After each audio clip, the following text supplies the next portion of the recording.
Mike, you recently put out a mock draft last week, right? Yeah. At the end of last week, updating the mock draft, updating the big board, everything, and make sure you guys are up to date, up to speed as we get into these all-star circuits. So we're going to break it down here on this show. Mm-hmm. Oh, I like that you purposely put the beautiful graphic there to start things out. Yes, sir. But you've got some exciting stuff at the very top. A trade. You got a different team. Now, normally, how early do you do trades in mocks? Because I normally don't do trades in mocks until March. I feel like it's almost pointless. But with Chicago at 1, it feels almost disingenuous to not do it. Do you agree? That's why. I won't.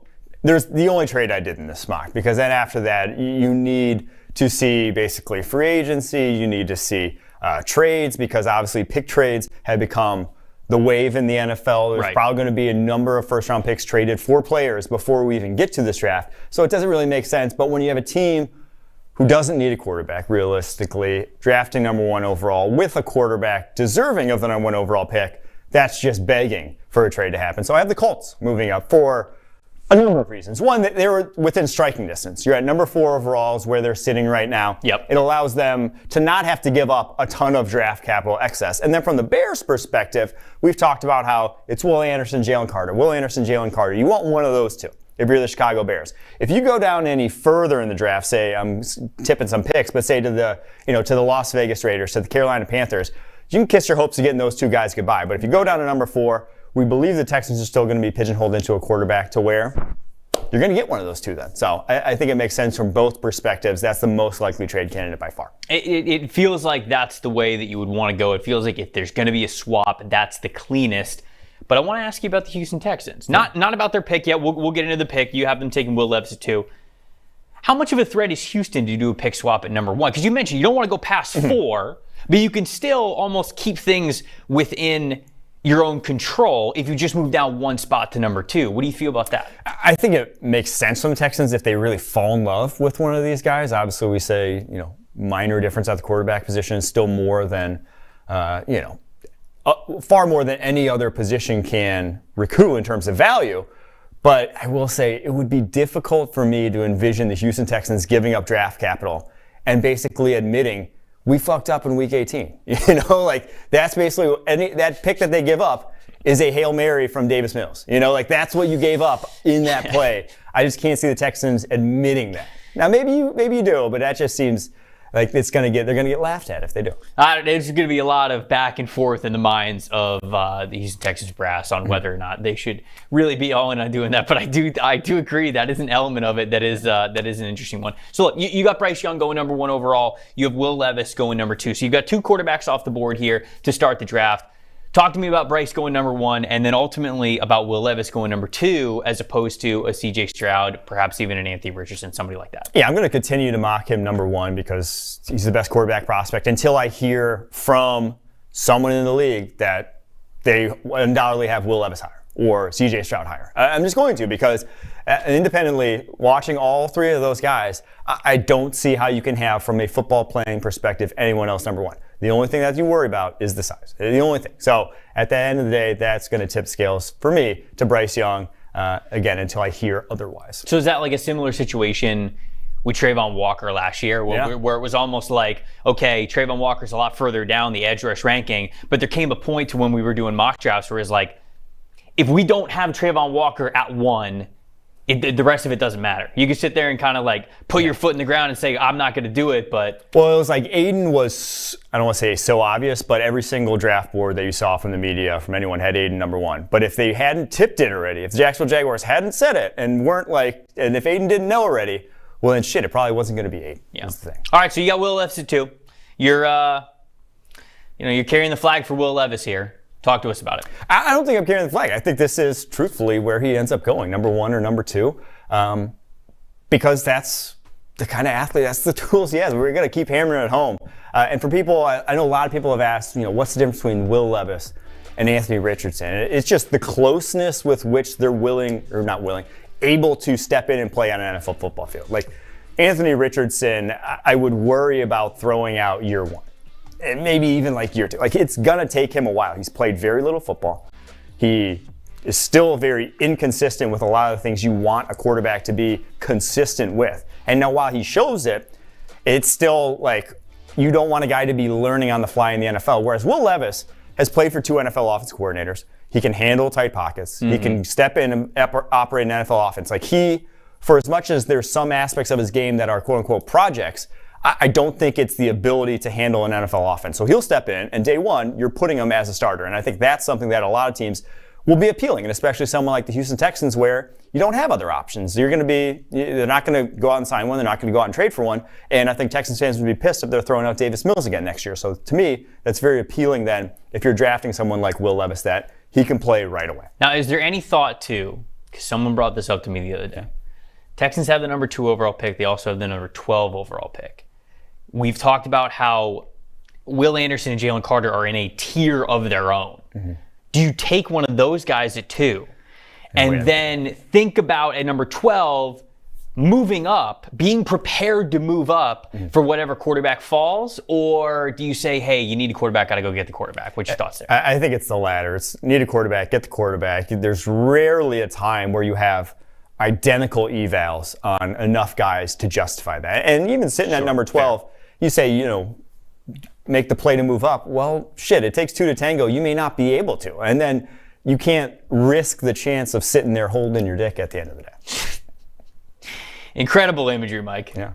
One of a kind draft analysis. Will Anderson, Jalen Carter here. You have Will Anderson going first. Is this kind of just in mocks we'll flip it or what? It truthfully Or do you really believe that Will Anderson is very much the guy that's going to go first?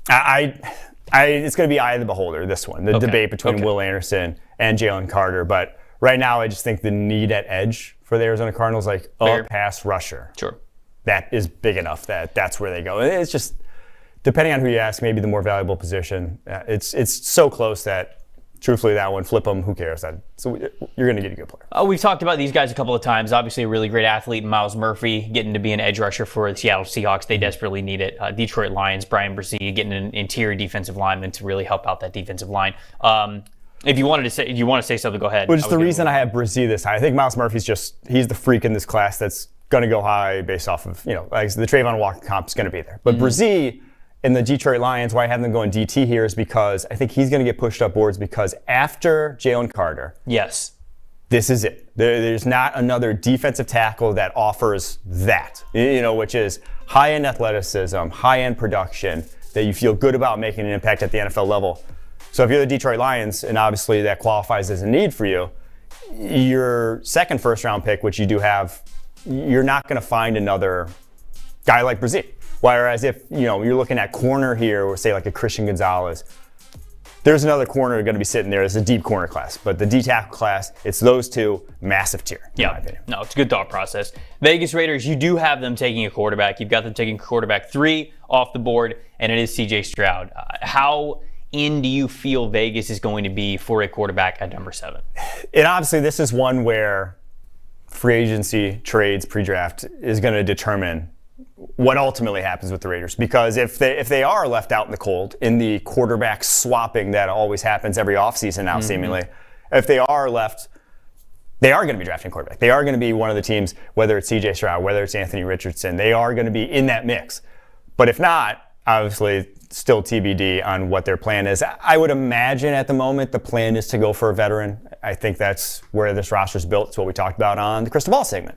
But I do think that their need is so desperate that should they not, or if they're getting a 1-year rental like a Tom Brady, this still could make sense. Tyree Wilson, going number 8 to the Atlanta Falcons, so we're going defense there. We're not tempted by the quarterback. Anthony Richardson going to the Carolina Panthers. We'll talk about that in a second, but this is still the avenue that you believe that the Falcons are going to go? Yeah, so I just think Anthony Richardson's the last one on the board here. If they trade up and if C.J. Stroud's on the board, by all means you can go that route. But Desmond Ridder showed some things towards the end of the season, and if you're drafting Anthony Richardson, he's not starting right away. You have another guy who's just 2 or 3 years down the road. I'm not necessarily sure you can afford that if you're the Atlanta Falcons and Coach Arthur Smith. So get a guy that is a redshirt senior, willing and able to make an impact right away on your roster, and that's Tyree Wilson. All right. So Panthers then. I don't want to say settling for Anthony Richardson because this is still in the top 10 here, but getting QB4 in this class. One, do you think there's a chance that Richardson could go even higher? Do you think that there are teams in the NFL that could really convince themselves of the ceiling that he has both with his arms and his legs?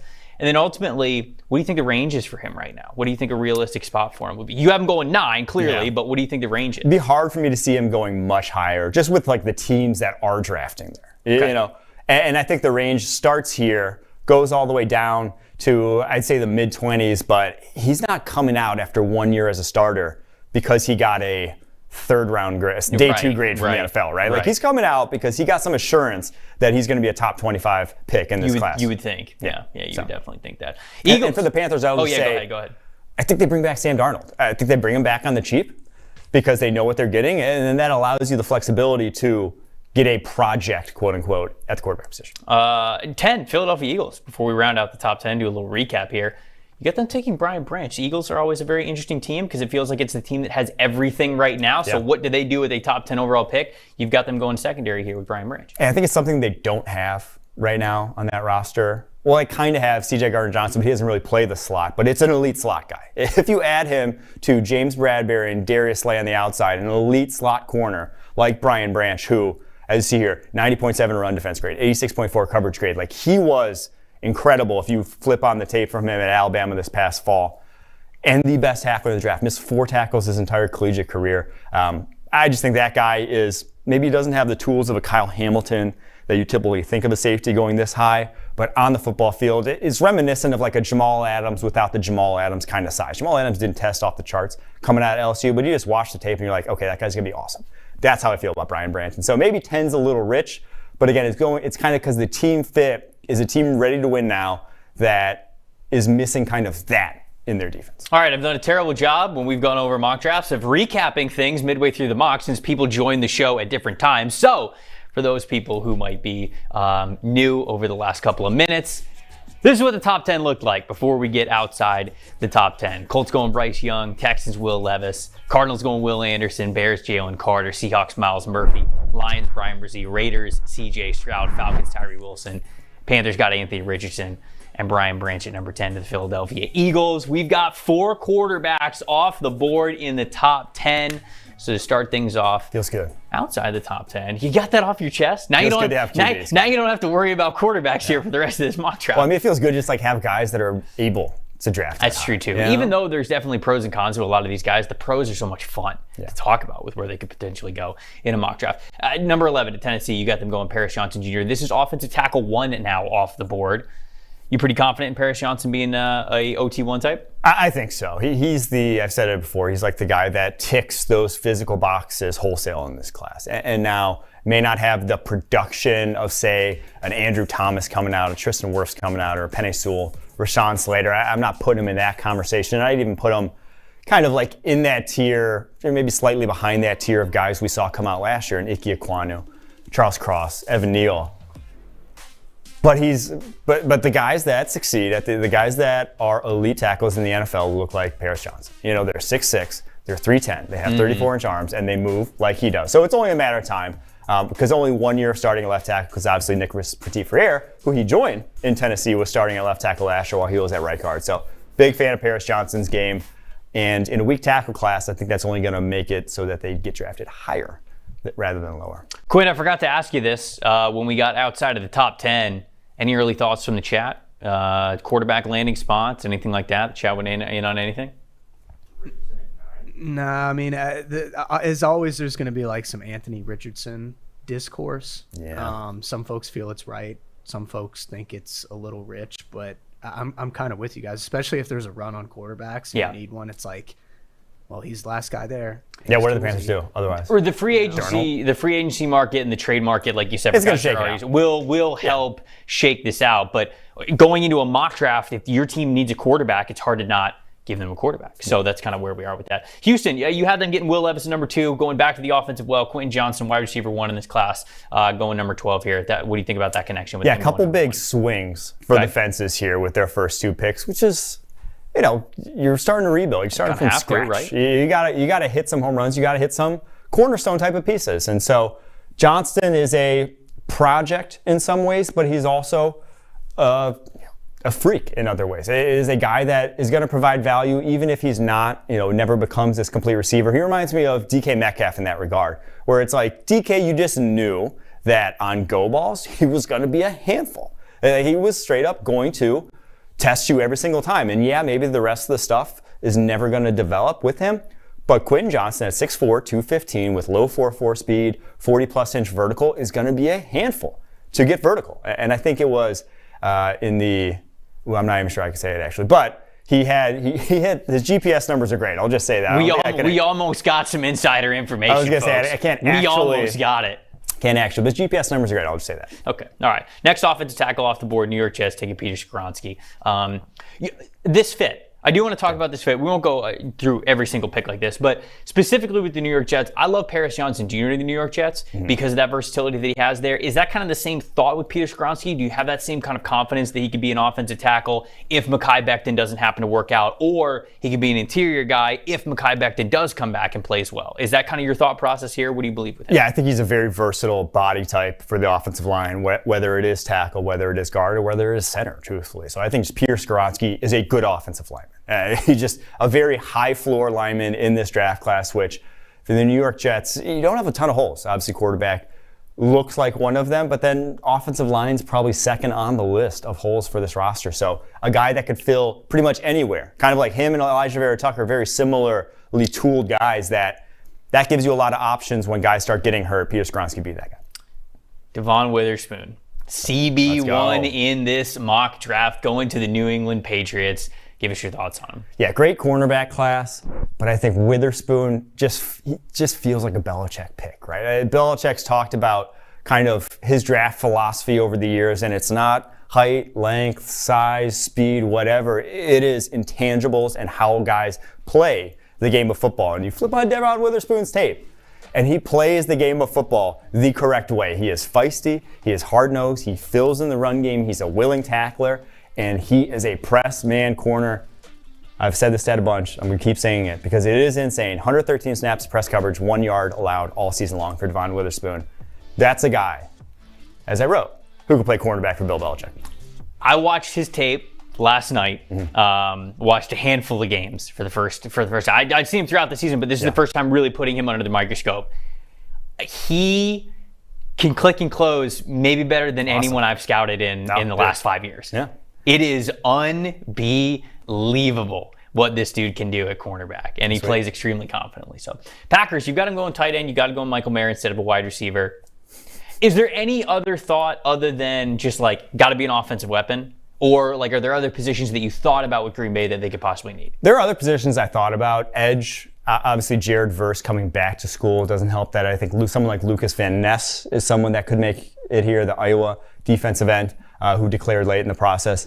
Mayer, I'll say, is just, they want that. They've been looking for that desperately in their offense, that guy. And I think when it's sitting them there in the face in the first round, I think Brian Gutekunst's company are going to pull the trigger because they use the third rounder on Sternberger. They use the third rounder on the Cincinnati fullback who doesn't even see the field. But Michael Mayer is actually the inline blocker, receiving weapon that they've been looking for at the position that I think they'll just become enamored with. You got back-to-back corners. Corner run is starting heavy here. Washington Commanders going Christian Gonzalez. Pittsburgh Steelers going Cam Smith.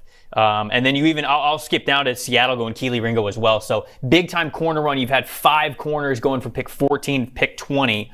Is this a sweet spot for corners? And then what do you think about each of these guys? Yeah, I think this one, Christian Gonzalez, could go higher.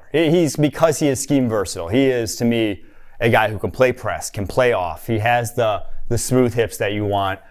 Is just a very sound all-around corner. So if he goes higher, it wouldn't be surprising to me, but definitely if he's there for the Commanders, they are going to be thanking their lucky stars because that's what they've been missing, right? They tried to pigeonhole William Jackson, a man corner, into a not man-heavy scheme. All of a sudden you get a guy who it doesn't really matter what you're playing. He's going to be productive. To me, Cam Smith, Pittsburgh Steelers, I know Steelers fans are probably going to want Joey Porter Jr. here. Probably going to want, the lineage.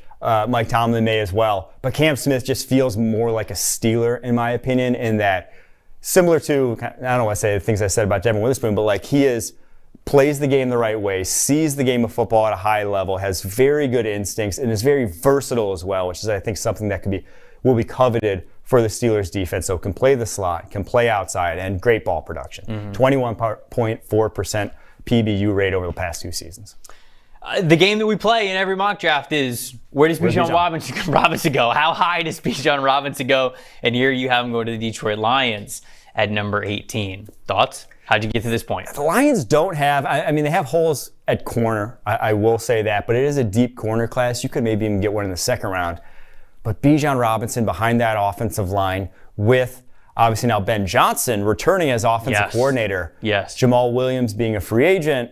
There's just a lot to like about that pairing. I think he would be used creatively there. I think his skills would be maximized. And I think it would take that offense to, it was an elite offense this year. It was a top 5 offense. It could take that offense to a level that even with Jared Goff could get you to a Super Bowl, in my opinion. Now, obviously that's not a lot of running backs I'd say that about, but Bijan is special enough to warrant this high pick. Last one we'll talk about before we recap 11 through 20. The Tampa Bay Buccaneers taking Nolan Smith. I agree that a trench need it's going to be huge for the Buccaneers. We highlighted it on yesterday's show how the deficiency of the pass rush really goes into a lot of the deficiencies that they have on the defense overall. Really starts up front, but just your overall thoughts on Nolan Smith. He's a lighter, smaller edge rusher, but I feel like it's been very consistent that you've got him in the top 20, top 25 of first-round mock drafts. Yeah, he's just that level of an athlete. And I think the same things we said about Trayvon Walker last year about him not getting the ability to attack as a pass rusher,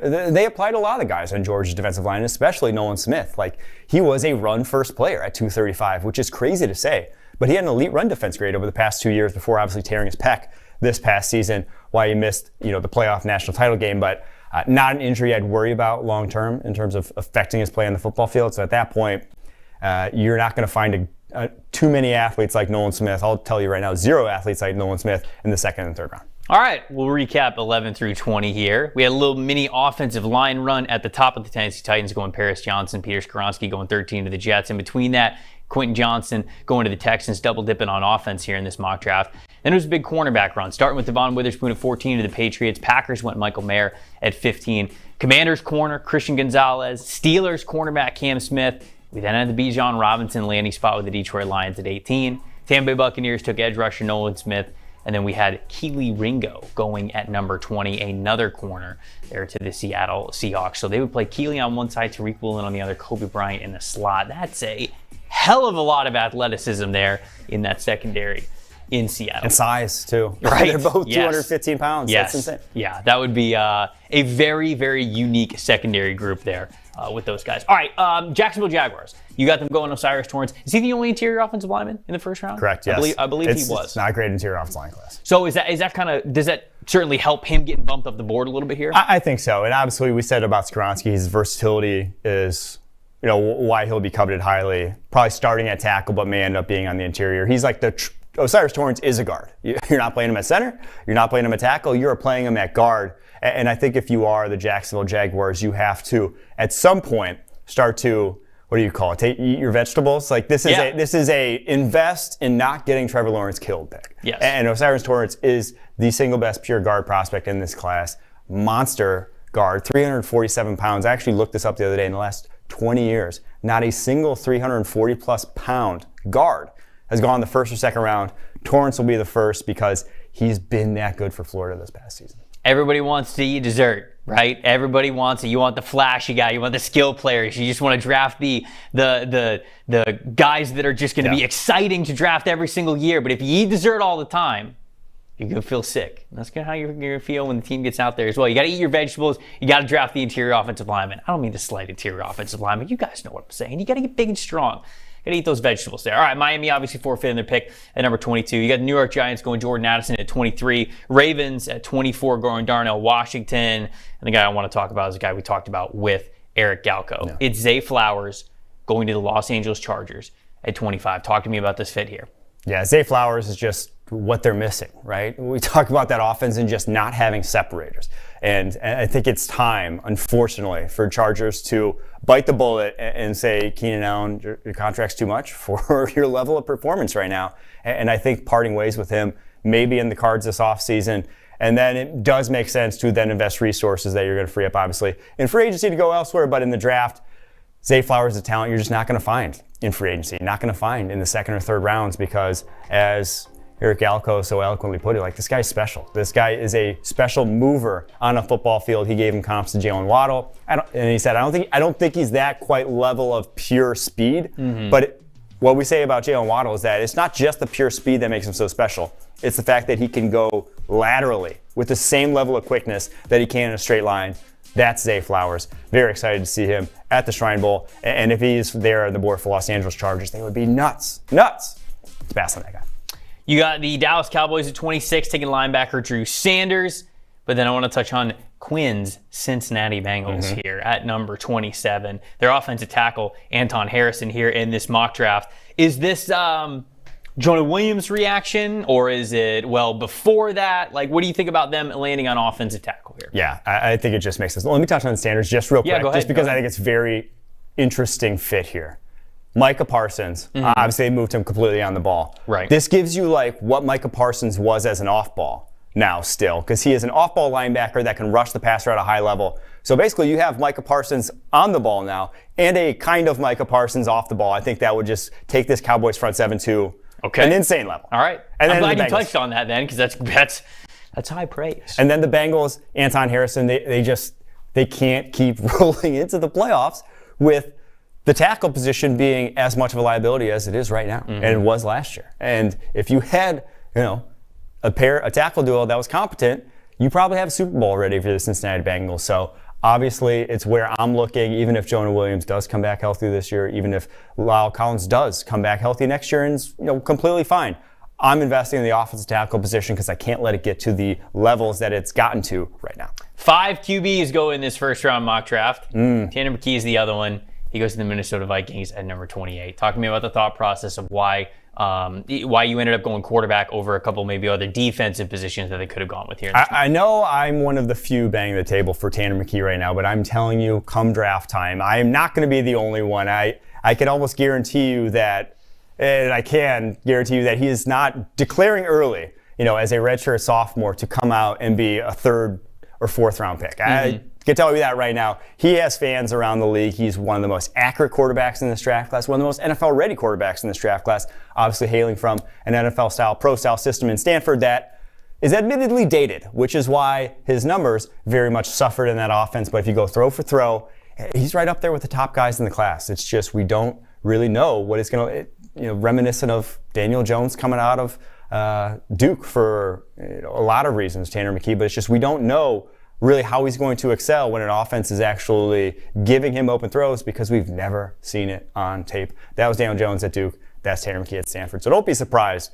if he does rise up some draft boards and make some headway towards the first round conversation. You got Joey Porter Jr. at 29 to the Denver Broncos. Less about the fit here with the Broncos, and I want to talk more about Joey Porter Jr. because we've seen him in some mocks be a lot closer to the top 15, something in that area. So what are your thoughts overall on Joey Porter Jr. being down here at number 29? See, he's just not the kind of athlete that I'm going to go to bat for as top 15 pick when corner is such an athletically driven position. So that's the worry with a guy like Joey Porter. Now, his press technique, his physicality, it's elite. Like he is as good as it gets, and he's held up well against the Ohio State receivers. Last year, obviously didn't face, guys, Chris Olave, Garrett Wilson in that game. He was tremendous. But this year didn't face maybe as tough a slate of wide receivers, and that's why he only allowed 143 yards all season. But I do think that athleticism still going to be something that we need to see for a top 15 pick. But at this point in the draft, not an issue once you get towards the back end of the first round. All right, well, click the wrong button. Hold on. Making sure we get back to the mock draft here. I don't even know if you guys can see this, but a little bit of movie magic here. See, just where we left off. They don't even know about it. They're coming back from break. They didn't even know. They didn't even know what just happened behind the scenes. Yourself. Sorry. I'm trying to be transparent. So another pick that I wanted to touch on, Luke Musgraves, your guy. Oh, yeah. Going to Kansas City Chiefs at number 31. You think he's first-round caliber guy, back end of the first-round guy, huh? I think he might be. Okay. I think he might be. I'm not the only one. I think I saw Dane Brugler. Dane also had him. Yep. Also had him going back end of the first round. And he's a guy who, come combine time, you'll start to see it more and more because he's a low 4.5s guy. He is probably high 30-inch verticals guy. He is an athlete. You saw him on tape down the football field, like running away from safeties, running away from corners. And obviously only plays 2 games this season, gets hurt, minor knee injury that ended up taking him out for the whole season, not an ACL or anything like that, undisclosed. But yeah, Musgrave, I love the fit here too with Kansas City Chiefs because they've obviously been trying to run some more 12 personnel. They've been trying to get 2 tight ends on the field with guys like Noah Gray. Musgrave is a massive upgrade over a guy like that. And then he also gets to learn from Travis Kelce on how to be, a tight end with, a similar athletic profile. He can learn from the best route runner of all time. Last pick. It's Jackson Smith-Njigba, polarizing player. A lot of people look at Jackson Smith-Njigba, look at the production that he had last year, not this past year because he didn't play. They look at last year's 1,600 yards, 347 yards in the Rose Bowl alone, and they go, this guy's got to be wide receiver 1. How in the world is he dropping all the way to 32 with a bunch of wide receivers picked before him?